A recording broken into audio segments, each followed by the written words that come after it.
ರಾಜನ್ಯರಿಪು ಪರಶುರಾಮನೆಮ್ಮಯ ನಾಡು ಅಜಲಧಿಯನೆ ಜಿಗಿದ ಹನುಮನುದಿಸಿದ ನಾಡು ಓಜೆಯಿಮ್ಮೆರೆದರ ಸುಗಳ ಸಾಹಸದ ಸೂಡು ತೇಜವನ್ನು ನಮಗೀವ ವೀರವೃಂದದ ನಾಡು ಉದಯವಾಗಲಿ ನಮ್ಮ ಚೆಲುವ ಕನ್ನಡ ನಾಡು. ಉದಯವಾಯಿತು ನಮ್ಮ ಚೆಲುವ ಕನ್ನಡ ನಾಡು ಅಂತ ಹಾಡಬಾರ್ದು, ಉದಯವಾಗಲಿ ಅಂತ ನಾ ಹಾಡ್ಬೇಕು. ಮನುಷ್ಯ ಅಂದ್ರೆ ಇನ್ ಮುಗೀತು, ಇಲ್ಲಿಂದ ಆಚೆಗೆ ಇನ್ನೇನು ಆಗೋಂಗಿಲ್ಲ ಅಂತ ಹೇಳಕ್ ಆಗೋದಿಲ್ಲ. ಕನ್ನಡ ನಾಡಿನಲ್ಲಿ ಏನೇನಿದೆಯೋ ಅದೆಲ್ಲವೂ ಚೆನ್ನಾಗಿರ್ಬೇಕು. ಎಲ್ರಿಗೂ ನಮಸ್ಕಾರ. ನಾನು ಹಿಂದೊಂದು ಕನ್ನಡ ಸಾಹಿತ್ಯ ಸಮ್ಮೇಳನದಲ್ಲಿ ಒಂದು ಭಾಷಣ ಮಾಡೋದಕ್ಕೆ ಅಂತ ಈ ಥರದ ಪೋಡಿಯಂ ಮುಂದೆ ಬಂದು ನಿಂತ್ಕೊಂಡೆ. ಮಾನ್ಯ ಅಧ್ಯಕ್ಷರೇ ಅಂದೆ. ಹಂಗಂದು ಕೆಳಗೆ ಬಗ್ಗೆ ನೋಡ್ತೀನಿ, ಇಲ್ಲೊಂದು ಚೀಟಿ ಇತ್ತು. ಈ ಸಭೆ ಸಮಾರಂಭಗಳಲ್ಲೂ ಚೀಟಿ ವ್ಯವಹಾರ ನಡೀತವೆ. ನಾನು ಈ ಚೀಟಿ ಏನು ಅಂತ ತೆಗೆದು ನೋಡಿದೆ.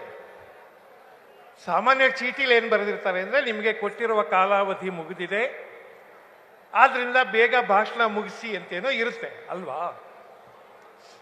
ಆದರೆ ಬರೆದಿರೋ ಪುಣ್ಯಾತ್ಮರು ಚೆನ್ನಾಗಿ ಬರೆದಿರಲಿಲ್ಲ. ನಾನು ಚೀಟಿ ತೆಗೆದು ನೋಡ್ತೀನಿ, ನಿಮ್ಮ ಟೈಮ್ ಮುಗಿದಿದೆ ಅಂತ ಬರೆದಿದ್ದಾರೆ. ನಾನು ಇನ್ನೂ 4 ವರ್ಷ ಇರಬೇಕು ಅಂತ ಅನ್ಕೊಂಡಿದ್ದೀನಿ.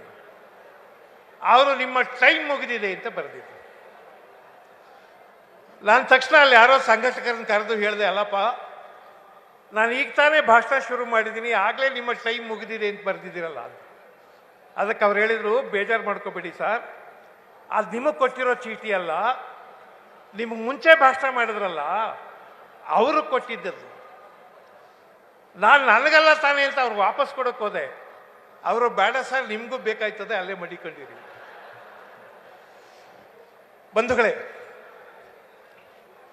ಅತ್ಯಂತ ಸಂತೋಷದಿಂದ ನಾನಿಲ್ಲಿ ಮಾತಾಡೋಕೆ ನಿಂತಿದ್ದೇನೆ. ಸಂತೋಷ ಯಾವುದು ಅಂದರೆ, ನಮ್ಮ ಮಂಡ್ಯದ ಸ್ಮೃತಿಯಲ್ಲಿ ಬಹಳ ಕಾಲ ನಿಲ್ಲುವಂಥ ಒಂದು ಅದ್ಭುತವಾದ ಘಟನೆಯಲ್ಲಿ ನಾವೆಲ್ಲ ಭಾಗವಹಿಸ್ತಿದ್ದೇವೆ. ಬಹುಶಃ ಇದನ್ನು ನೋಡಿದವರು ಇನ್ನೆಲ್ಲಿಯಾದರೂ ಇನ್ಯಾವುದಾದ್ರೂ ಸಮ್ಮೇಳನ ಆದರೆ ಅದನ್ನು ಮಂಡ್ಯ ಸಮ್ಮೇಳನದ ಜೊತೆ ಹೋಲಿಸ್ಕೊಳ್ಳದೆ ಇರೋದಕ್ಕೆ ಸಾಧ್ಯವೇ ಇಲ್ಲ.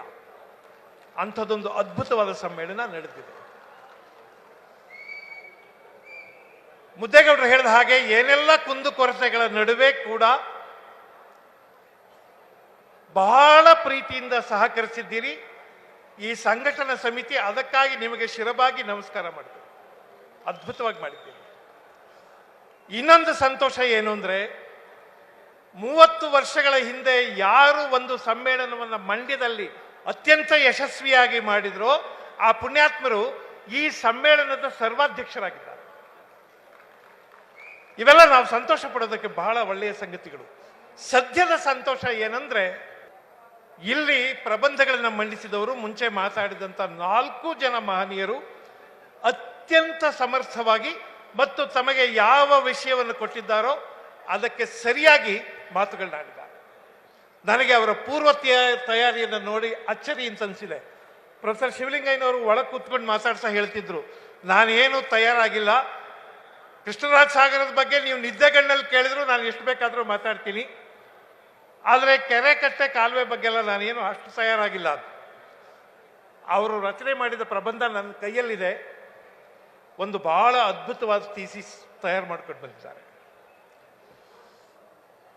ಗೆಳೆಯ ನಾಗೇಂದ್ರ ಪ್ರಸಾದ್ ವೃತ್ತಿ ರಂಗಭೂಮಿ ಬಗ್ಗೆ ಮಾತಾಡ್ತಾನೆ ತುಂಬ ಸಮಯ ಆಗೋಯ್ತು. ಅವ್ರಿಗೆ ಹವ್ಯಾಸಿ ರಂಗಭೂಮಿ ಬಗ್ಗೆ ಮಾತಾಡೋದಿತ್ತು, ಕಿರುತೆರೆಯ ಬಗ್ಗೆ ಮಾತಾಡೋದಿತ್ತು, ಸಿನಿಮಾದ ಬಗ್ಗೆ ಮಾತಾಡೋದಿತ್ತು. ಅದೆಲ್ಲಕ್ಕೂ ಸಂಬಂಧಪಟ್ಟ ಹಾಗೆ ಬೇಕಾದ ಸಮಿತಿ ಹೇಗಾದರೂ ಮಾಡಿ, ಸಮಿತಿ ಕೆಲಸ ಮುಗಿದೋಯ್ತು ಇನ್ಮೇಲೆ ಏನು ಅಂತ ಅನ್ಕೋಬಾರ್ದು. ಇವರೆಲ್ಲರ ಪ್ರಬಂಧಗಳು ನಿರರ್ಥಕವಾಗಬಾರ್ದು, ಅವೆಲ್ಲವೂ ಪ್ರಕಟವಾಗಬೇಕು. ಮತ್ತೆ ಸೋದರಿ ಕೆಂಪಮ್ಮ, ಡಾಕ್ಟರ್ ಕೆಂಪಮ್ಮ ಮಾಡಿದ ಭಾಷಣ, ಆಕೆ ಮಂಡ್ಯ ಜಿಲ್ಲೆಯ ಪ್ರಥಮಗಳಲ್ಲಿ ಅವರೇ ಹೇಳ್ತಿದ್ದ ಪ್ರಕಾರ 71 ಪ್ರಥಮಗಳನ್ನು ಗುರುತಿಸಿದ್ದಾರೆ. 71 ಕೆಂಪಮ್ಮನ ಗೊತ್ತಿರೋದು. ಇನ್ಯಾರೋ ಒಂದಷ್ಟು ಜನ ಸೇರ್ಕೊಂಡು ಕೆಲಸ ಮಾಡಿದ್ರೆ 100 ಸಿಗಬಹುದು. ಅಂತ ಅದ್ಭುತವಾದ ಪ್ರಬಂಧವನ್ನು ಕೆಂಪಮ್ಮ ಅವರು ಕೂಡ ಮಂಡಿಸಿದ್ದಾರೆ. ನವೀನ್ ಕುಮಾರ್ ಅವರು ಕರ್ನಾಟಕ ಪವರ್ ಕಾರ್ಪೊರೇಷನಿನ ಎಕ್ಸಿಕ್ಯೂಟಿವ್ ಇಂಜಿನಿಯರ್, ಸಾಕಷ್ಟು ಮಾಹಿತಿ ಸಂಗ್ರಹ ಮಾಡ್ಕೊಂಡು ಬಂದಿದ್ದಾರೆ. ಇಂಥದ್ದೊಂದು ಗೋಷ್ಠಿಗೆ ಅಧ್ಯಕ್ಷನಾದದ್ದು ನನ್ನ ಹೆಮ್ಮೆ, ಸಂತೋಷ. ನಾನು ಇವರೆಲ್ಲರೂ ಹೇಳಿದ ಮಾತುಗಳನ್ನು ಬಿಟ್ಟು ಬೇರೆ ಇನ್ನೊಂದಿಷ್ಟು ಮಾತುಗಳನ್ನ ಆಡ್ತೇನೆ. ನಿಮ್ಮೆಲ್ಲರಿಗೂ ಗೊತ್ತಿರೋ ಹಾಗೆ 1956ನೇ ಇಸ್ವಿ ನವೆಂಬರ್ 1ನೇ ತಾರೀಕು ಕನ್ನಡದ ರಾಜ್ಯೋದಯ ಆಯಿತು. ಆ ಕಾಲದ ವಿಶಾಲ ಮೈಸೂರು ರಾಜ್ಯ. ಆ ದಿನ ಬೆಂಗಳೂರಿನ ಒಂದು ಬಹಳ ದೊಡ್ಡ ಸಭೆ ಅಧ್ಯಕ್ಷತೆ ವಹಿಸಿದ್ದವರು ಆಗ ಮುಖ್ಯಮಂತ್ರಿಗಳಾಗಿದ್ದ ಕೆಂಗಲ್ ಹನುಮಂತಯ್ಯನವರು. ಆ ಸಭೆಯಲ್ಲಿ ಪಿ ಕಾಳಿಂಗರಾಯರು ವಿಶಾಲ ಮೈಸೂರು ರಚನೆ ಆಗಬೇಕು ಅನ್ನುವ ಕಾಲದ ಹೋರಾಟದ ಘೋಷಗೀತೆ ಅದು, ಉಯಿಲುಗೋಳು ನಾರಾಯಣರಾಯರ ಹಾಡು, ಅದನ್ನು ಹಾಡಿದ್ರು. ರಾಜನ್ಯರಿಪು ಪರಶುರಾಮನೆಮ್ಮಯ ನಾಡು, ಅಜಲಧಿಯನೆ ಜಿಗಿದ ಹನುಮನುದಿಸಿದ ನಾಡು, ಓಜೆಯಿಮ್ಮೆರೆದರಸುಗಳ ಸಾಹಸದ ಸೂಡು, ತೇಜವನ್ನು ನಮಗೀವ ವೀರವೃಂದದ ನಾಡು, ಉದಯವಾಗಲಿ ನಮ್ಮ ಚೆಲುವ ಕನ್ನಡ ನಾಡು, ಬದುಕು ಬಲುಹಿನ ನಿಧಿಯು ಸದಭಿಮಾನದ ಗೂಡು, ಉದಯವಾಗಲಿ ನಮ್ಮ ಚೆಲುವ ಕನ್ನಡ ನಾಡು. ಇದನ್ನು ಹಾಡ್ತಾ ಸಭೆಯಲ್ಲಿ ಒಂದು ದೊಡ್ಡ ವಿದ್ಯುತ್ ಸಂಚಾರ ಆಗಿತ್ತು. ಯಾಕಂದ್ರೆ ಬಹಳ ಕಾಲ ಇದನ್ನು ಹಾಡಿ ನಮಗೊಂದು ವಿಶಾಲ ಮೈಸೂರು ರಾಜ್ಯ ಬೇಕು ಅಂತ ಕನಸಿಲ್ಲ, ಅದರ ಪೂರ್ಣ ಪ್ರತಿಫಲವನ್ನು ಅನುಭವಿಸ್ತಿದ್ದ ಕ್ಷಣ ಅದು. ಜನ ತುಂಬಾ ಸಂತೋಷವಾಗಿದ್ರು. ಕಾಳಿಂಗರಾಯರು ಜನರಲ್ಲಿ ಈ ಥರದ್ದೊಂದು ವಿದ್ಯುತ್ ಸಂಚಾರ ಆಗಿದ್ದನ್ನು ನೋಡಿ ಕೊನೆಯ ಸಾಲನ್ನ ಸ್ವಲ್ಪ ಬದಲಾಯಿಸಿ ಉದಯವಾಯಿತು ನಮ್ಮ ಚೆಲುವ ಕನ್ನಡ ನಾಡು ಅಂತ ಹಾಡಿದ್ರು. ಹಾಗಂದ ತಕ್ಷಣ ಇಡೀ ಸಭೆ ರೋಮಾಂಚನಗೊಂಡು ಜೋರ. ಧಾರವಾಡದಲ್ಲಿ ಯಾರೋ ಬೇಂದ್ರೆ ಅವ್ರಿಗೆ ಹೇಳಿದ್ರು, ಅಜ್ಜಾರ ಕಾಳಿಂಗರಾಯ ಏನ್ ಚಮಕ್ ಮಾಡ್ದ ಗೊತ್ತೇನ್ರಿ, ಉದಯವಾಗಲಿ ನಮ್ಮ ಚೆಲುವ ಕನ್ನಡ ನಾಡು ಅನ್ನೋದನ್ನ ಉದಯವಾಯಿತು ಅಂತ ಬದಲು ಮಾಡಿ ಹಾಡಿದ. ಜನ ಜೋರ್ ಚಪ್ಪಾಳೆ ಹೊಡೆದ್ರು. ನೀವು ಕೇಳಬೇಕಾದ ಮಾತಿಲ್ಲಿದೆ. ಬೇಂದ್ರೆ ಅವರು ಹೇಳ್ತಾರೆ, ಗ್ರೇಟ್ ಮೈಂಡ್ಸ್ ಅವ್ರು ಹೆಂಗೆ ಯೋಚನೆ ಮಾಡ್ತಾರೆ ಅನ್ನೋದಕ್ಕೆ ಬೇಂದ್ರೆ ಹೇಳ್ತಾರೆ, ತಪ್ಪು ಮಾಡ್ಯಾನ ಕಾಳಿಂಗರಾಯ, ತಪ್ಪು ಮಾಡ್ಯಾನ. ಉದಯವಾಯಿತು ನಮ್ಮ ಚೆಲುವ ಕನ್ನಡ ನಾಡು ಅಂತ ಹಾಡಬಾರ್ದು, ಉದಯವಾಗಲಿ ಅಂತ ನಾ ಹಾಡಬೇಕು. ಅಲ್ರಿ, ಚೆಲುವ ಕನ್ನಡ ನಾಡು ಉದಯವಾಯ್ತಲ್ವಾ, ಉದಯವಾಗ್ಲಿ ಅಂತ ಯಾಕೆ ಹಾಡಬೇಕು? ಇನ್ನೇನದ ಉದಯವಾಗೋದು? ಬೇಂದ್ರೆ ಹೇಳಿದ್ರು. ದಯವಿಟ್ಟು ಕೇಳಿಸ್ಕೊಳ್ಳಿ, ಇದರ ಕೆಲಸ ಆಗಿದೆ ಅಂದ್ರೆ ಇದು ಫಿನಿಶ್ಡ್ ಪ್ರಾಡಕ್ಟ್ ಅಂತಾರೆ ಇಂಗ್ಲಿಷ್ನಲ್ಲಿ. ಫಿನಿಶ್ ಪ್ರಾಡಕ್ಟ್, ಇದ್ರ ಮೇಲೆ ಇನ್ನೇನು ಮಾಡೋಕ್ಕಾಗಲ್ಲ. ಇದೊಂದು ಪೋಡಿಯಂ ಇದೆ, ಇದು ಫಿನಿಶ್ ಪ್ರಾಡಕ್ಟ್, ಇದು ಹೀಗೆ ಇರೋದು, ಇನ್ನೇನು ಮಾಡೋಕ್ಕಾಗಲ್ಲ, ಇನ್ನೇನು ಮಾಡಬೇಕಾಗಿಲ್ಲ. ಆದರೆ ಒಂದು ನಾಡು, ಒಬ್ಬ ಮನುಷ್ಯ, ಒಂದು ದೇಶ, ಒಂದು ಸಮಾಜ ಉದಯವಾಗಿ ಮುಗಿಯೋದಿಲ್ಲ ಯಾವಾಗಲೂ. ಮನುಷ್ಯ is not A finish product. ಮನುಷ್ಯ ಅಂದ್ರೆ ಇನ್ ಮುಗೀತು, ಇಲ್ಲಿಂದ ಆಚೆಗೆ ಇನ್ನೇನು ಆಗೋಂಗಿಲ್ಲ ಅಂತ ಹೇಳೋಕ್ಕಾಗೋದಿಲ್ಲ. ನೀವು ಎಷ್ಟು ದೊಡ್ಡವರಾದ್ರು, ಎಷ್ಟು ಉದಾರವಾದ್ರು, ಎಷ್ಟು ಉದಾತ್ತವಾದ್ರು, ಎಷ್ಟು ಘನವಾದ್ರು, ಅಲ್ಲಿಂದ ಆಚೆಗೆ ಬೆಳೆಯೋದಕ್ಕಿನ್ನೂ ಅವಕಾಶ ಇದ್ದೇ ಇರುತ್ತೆ. ಆದ್ರಿಂದ ಎಲ್ಲ ಮನುಷ್ಯರು, ಎಲ್ಲ ಸಮಾಜವು, ಎಲ್ಲ ಭಾಷೆಗಳು ನಿರಂತರ ಉದಯವಾಗ್ತಿರ್ಬೇಕು. ಆದ್ರಿಂದ ಉದಯವಾಗಲಿ ನಮ್ಮ ಚೆಲುವ ಕನ್ನಡ ನಾಡು ಅಂತಾನ ಹಾಡಬೇಕು. ಎಂತ ಅದ್ಭುತವಾದ ಮಾತದು.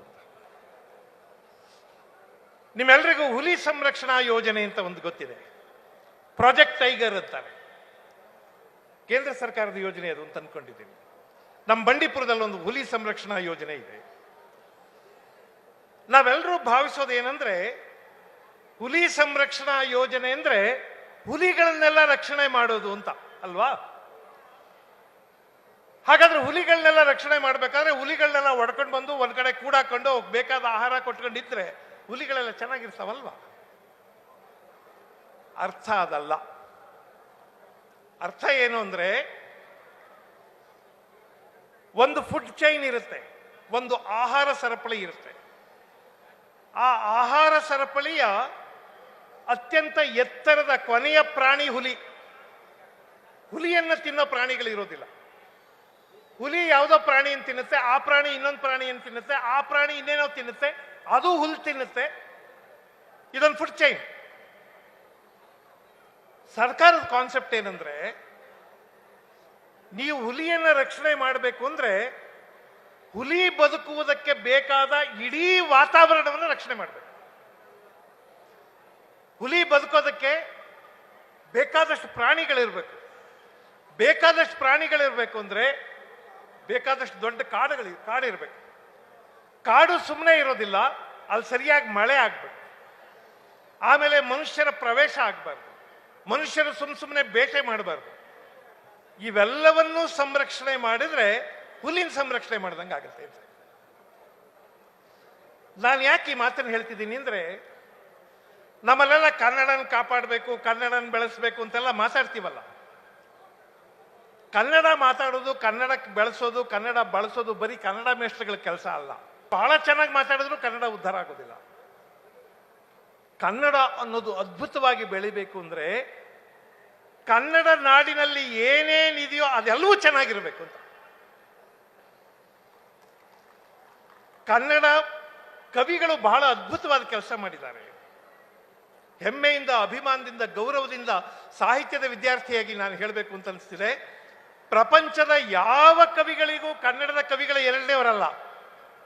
ಕುವೆಂಪು, ಬೇಂದ್ರೆ, ಕಾರಂತರು, ಮಾಸ್ತಿ, ಕೆ ಎಸ್ ನರಸಿಂಹಸ್ವಾಮಿ, ಪೂತಿ ನರಸಿಂಹಾಚಾರ್ ಇಂಥ ಕವಿಗಳು ಪ್ರಪಂಚದ ಯಾವ ಕವಿಗಳಿಗೂ ಕಡಿಮೆಯವರಲ್ಲ. ನೀವು ಯಾರಿಗೆ ಬೇಕಾದ್ರೂ ಹೋಲಿಸ್ಬೋದು, ಅಂತ ಅದ್ಭುತವಾದ ಕವಿಗಳು ಕನ್ನಡದ ಕವಿಗಳು. ಅಷ್ಟು ಮಾತ್ರಕ್ಕೆ ಕನ್ನಡ ಯಾಕೆ ಇನ್ನು ನಾವೆಲ್ಲ ಸಂತೋಷ ಪಡುವ ಸ್ಥಿತಿಯಲ್ಲಿಲ್ಲ? ಯಾಕೆ ಅಂದ್ರೆ ಬರೀ ಭಾಷೆಯನ್ನು ಮಾತಾಡೋರು, ಭಾಷೆಯನ್ನು ಬಳಸೋರು ಅಷ್ಟೇ ಹೆಚ್ಚಾದ್ರೆ ಸಾಲದು. ಕನ್ನಡ ನಾಡಿನಲ್ಲಿ ಪ್ರಕೃತಿ ಸಮೃದ್ಧವಾಗಿರ್ಬೇಕು, ಮಳೆ ಚೆನ್ನಾಗಿರ್ಬೇಕು, ನೀರಾವರಿ ಚೆನ್ನಾಗಿ ನಡಿಬೇಕು, ಜನ ಶ್ರೀಮಂತರಾಗಬೇಕು, ಇಲ್ಲಿಯ ಬ್ಯಾಂಕಿಂಗ್ ಚೆನ್ನಾಗಿ ನಡಿಬೇಕು, ಇಲ್ಲಿಯ ಕೈಗಾರಿಕೆಗಳು ಚೆನ್ನಾಗಿ ನಡಿಬೇಕು, ಇಲ್ಲಿಯ ಸರ್ಕಾರ ಚೆನ್ನಾಗಿ ನಡಿಬೇಕು, ಇಲ್ಲಿಯ ಜನ ಘನವಂತರು, ಮಾನವರಂತರು, ನೀತಿವಂತರು ಆಗಬೇಕು. ಇದೆಲ್ಲ ಇದ್ದಾಗ ಕನ್ನಡ ನಾಡು ಬೆಳೆಯುತ್ತೆ ಹೊರತು ಬರೀ ಕವಿಗಳು ಕೂತ್ಕೊಂಡು ಪಾಠ ಮಾಡಿದ್ರೆ, ಕಾವ್ಯ ಬರೆದ್ರೆ ಕನ್ನಡ ಬೆಳೆದು ಬಿಡೋದಿಲ್ಲ. ನಮ್ಮಲ್ಲಿ ಒಂದು ಕಲ್ಪನೆ ಇದೆ, ಏನಂದ್ರೆ ಕನ್ನಡ ಅಂದ್ರೆ ಕವಿಗಳ ಕೆಲಸ ಅದು ಅಂತ. ಕವಿಗಳಷ್ಟೇ ಮಾಡೋದಲ್ಲ. ಆದ್ರಿಂದ ಸಾಹಿತ್ಯ ಸಮ್ಮೇಳನದಲ್ಲಿ ತಾವು ಗಮನಿಸಿ, ಸಾಮಾನ್ಯವಾಗಿ ಕನ್ನಡಕ್ಕೆ ಸಂಬಂಧಪಟ್ಟ ಎಲ್ಲವನ್ನೂ ಚರ್ಚೆ ಮಾಡ್ತಾರೆ, ಏನೆಲ್ಲವನ್ನೂ ಚರ್ಚೆ ಮಾಡ್ತಾರೆ. ನನಗೆ ಬಹಳ ಸಂತೋಷ ಆಗಿದ್ದು, ಮಂಡ್ಯ ಜಿಲ್ಲೆಯನ್ನ ನೆಪವಾಗಿಟ್ಕೊಂಡು ಈ ಜಿಲ್ಲೆಯಲ್ಲಿ ಏನೇನು ಪ್ರಥಮಗಳಿವೆ, ಏನನ್ನ ಈ ಜಿಲ್ಲೆಯ ಪ್ರದೇಶದಲ್ಲಿ ಹುಟ್ಟಿದವರು ಸಾಧಿಸಿದ್ದಾರೆ. ತುಂಬಾ ತುಂಬಾ ಆಕರ್ಷಕವಾದ ಪರಿಕಲ್ಪನೆ ಇದೆ. ನಾನು ಮತ್ತೆ ಅದರ ವಿವರಗಳಿಗೆ ಹೋಗೋದಿಲ್ಲ. ಜಾನಪದ ಅಂದ್ರೆ ನಾನು ಮತ್ತೆ ವಿವರ ಹೇಳೋದಿಲ್ಲ. ನನ್ನ ಓದಿನ ವ್ಯಾಪ್ತಿಯಲ್ಲಿ ಮಂಡ್ಯದಲ್ಲಿ ನಡೆದಿರುವಷ್ಟು ಕೆಲಸ ಮತ್ತು ಮಂಡ್ಯ ಜಿಲ್ಲೆಯವರು ಮಾಡಿರುವಷ್ಟು ಕೆಲಸ ಬೇರೆ ಯಾರೂ ಮಾಡಿಲ್ಲ. ಬೇರೆ ಬೇರೆ ಜಿಲ್ಲೆಯವರು ಬಂದಿದ್ದೀರಿ, ದಯವಿಟ್ಟು ತಪ್ಪು ತಿಳ್ಕೊಬೇಡಿ. ಅದ್ಭುತವಾದ ಕೆಲಸ ಮಂಡ್ಯ ಜಿಲ್ಲೆಯಲ್ಲಾಗಿದೆ. ಎಲ್ ಶ್ರೀಕಂಠೇಶ್ ಗೌಡರಂಥ ಲೇಖಕರ ಬಗ್ಗೆ ನಮಗೊಂದು ಅವಜ್ಞೆ ಇತ್ತು ಮತ್ತು ಇದೆ. ಅದನ್ನ ಕೆಂಪಮ್ಮ ಅವರು ಸರಿಯಾಗಿ ಗುರುತಿಸಿದ್ದಾರೆ. ಮಂಡ್ಯದಲ್ಲಿ ಮೊಟ್ಟ ಮೊದಲ ಬಾರಿಗೆ ಶಿವನ ಸಮುದ್ರದಲ್ಲಿ, ಇಡೀ ಏಷ್ಯಾದಲ್ಲೇ ಮೊದಲನೇ ಬಾರಿಗೆ, ಹೌದಾ, ಇಡೀ ಏಷ್ಯಾದಲ್ಲೇ ಮೊದಲನೇ ಬಾರಿಗೆ ಒಂದು ವಿವರ ನಾನು ಓದಿದ್ದೇನೆ. ಡಾರ್ಜಿಲಿಂಗ್ನಲ್ಲಿ ಇದಕ್ಕಿಂತ ಮುಂಚೆ ಒಂದು ಜಲವಿದ್ಯುತ್ ಯೋಜನೆಯನ್ನ ಪ್ಲಾನ್ ಮಾಡಿದ್ರು, ಬಟ್ ಇಟ್ಸ್ ಶಿವನ ಸಮುದ್ರವೇ ಬಹಳ ದೊಡ್ಡ ಹೈಡ್ರೋ ಪವರ್ ಪ್ಲಾಂಟ್. ಇಂಥ ಹಲವಾರು ಸಂಗತಿಗಳು ನಾವು ಹೆಮ್ಮೆ ಪಡುವಂಥವಿವೆ. ಮೊನ್ನೆಯ ತನಕ ಮೈಸೂರಿನದೇ ಭಾಗವಾಗಿದ್ದ ಮಂಡ್ಯ ಪ್ರತ್ಯೇಕವಾದ ಮೇಲೂ ಅದ್ಭುತಗಳನ್ನು ಸಾಧಿಸಿದೆ, ಬಹಳ ಘನವಂತ ವ್ಯಕ್ತಿಗಳನ್ನು ನೀಡಿದೆ. ಮೊನ್ನೆ ನಿಧನರಾದ ಸನ್ಮಾನ್ಯ ಎಸ್ ಎಂ ಕೃಷ್ಣ ಅವರು ಯಾವ ಪಕ್ಷದವರು ಯಾವ ಕಾಲಕ್ಕೂ ಗೌರವಿಸುವಂಥ ಅಭಿಮಾನ ಪಡುವಂಥ ಒಂದು ದೊಡ್ಡ ಚೈತನ್ಯ. ಇಷ್ಟು ಮಾತ್ರ ಹೇಳ್ತೀನಿ. ಒಂದು ಜಿಲ್ಲೆಯಲ್ಲಿ ಯಾರಾದರೂ ದೊಡ್ಡವರು ಹುಟ್ಟಿದ್ದಾರೆ ಅಂದರೆ ಅದು ಅಕಸ್ಮಾತ್ತಾಗಿ ಹುಟ್ಟೋದಿಲ್ಲ. ಒಂದು ಸೋಷಿಯಾಲಜಿಕಲ್ ಥಿಯರಿ ಹೇಳುತ್ತೆ, ಒಂದು ಜಿಲ್ಲೆಗೆ ಅಂಥವ್ರನ್ನ ಪಡ್ಕೊಳ್ಳುವಂಥ ತಾಕತ್ತಿದ್ರೆ ಮಾತ್ರ ಅವ್ರು ಹುಟ್ಟುತ್ತಾರೆ ಅಂತ. ಒಂದು ಜಿಲ್ಲೆಯ ಮಣ್ಣಿಗೆ ಯಾರನ್ನಾದರೂ ಹುಟ್ಟಿಸಿಕೊಳ್ಳುವಂಥ ಶಕ್ತಿ ಇದ್ದರೆ ಆವಾಗ ಮಾತ್ರ ಅಂಥವ್ರು ಹುಟ್ಟುತ್ತಾರೆ ಅಂತ. ಮಂಡ್ಯ ಜಿಲ್ಲೆಯ ಚರಿತ್ರೆಯನ್ನು ನೋಡಿದ್ರೆ, ಮಂಡ್ಯ ಜಿಲ್ಲೆಯ ಸಾಮಾಜಿಕ ವಿವರಗಳನ್ನು ನೋಡಿದರೆ, ಮಂಡ್ಯ ಜಿಲ್ಲೆ ಹಲವಾರು ಪ್ರಥಮಗಳನ್ನು ಅದ್ಭುತವಾಗಿ ದಾಖಲಿಸಿದೆ. ಸಾಹಿತ್ಯ ಸಮ್ಮೇಳನ ಮಂಡ್ಯದಲ್ಲಿ ನಡೆಯುತ್ತಿರೋದ್ರಿಂದ ಈ ವಿಚಾರ ಚರ್ಚೆ ಆಗಿದೆ. ಬೇರೆ ಜಿಲ್ಲೆಗಳಲ್ಲಿ ನಡೆದಾಗಲೂ ಆಯಾ ಜಿಲ್ಲೆಗಳಿಗೆ ಸಂಬಂಧಪಟ್ಟ ಹಾಗೆ ಇಂಥ ಚರ್ಚೆ ನಡೆಯಬಹುದು. ಒಟ್ಟಿನಲ್ಲಿ ನಾವೆಲ್ಲರೂ ಬಹಳ ಕಾಲ ನೆನಪಿನಲ್ಲಿ ಚಪ್ಪರಿಸುವಂಥ, ನಮ್ಮ ಮನಸ್ಸಿನಲ್ಲಿ ಇಟ್ಟುಕೊಳ್ಳುವಂಥ ಅದ್ಭುತ ಸಮ್ಮೇಳನ ಇಲ್ಲಿ ನಡೆದಿದೆ. ಕರ್ನಾಟಕದ ಎಲ್ಲ ಜನಗಳನ್ನು, ಎಲ್ಲ ಜಿಲ್ಲೆಯ ಜನಗಳನ್ನು, ಎಲ್ಲ ಡೈಲೆಕ್ಟ್ಸ್ಗಳನ್ನು, ಡಿಕ್ಷನ್ಗಳನ್ನು, ಅವರ ಉಪಭಾಷೆಗಳನ್ನು ಏಕಕಾಲದಲ್ಲಿ ಕಿವಿ ತುಂಬಿಕೊಳ್ಳೋದು, ಅವರನ್ನು ಏಕಕಾಲದಲ್ಲಿ ಮನಸ್ಸು ತುಂಬಿಕೊಳ್ಳೋದು ನನಗೆ ತುಂಬ ಪುಣ್ಯ ಅಂತ ಅಂದ್ಕೊಂಡಿದ್ದೇನೆ. ಕಳೆದ 2 ದಿವಸದಿಂದ ಅದನ್ನು ಮಂಡ್ಯದಲ್ಲಿ ನೋಡ್ತಿದ್ದೇವೆ. ಆ ರೋಮಾಂಚನವನ್ನು ಅನುಭವಿಸ್ತಾನೆ ನಿಮ್ಮೆಲ್ಲರಿಗೂ ಸದ್ಯಕ್ಕೆ ವಿದಾಯ ಹೇಳ್ತಿದ್ದೇನೆ. ನಮಸ್ಕಾರ.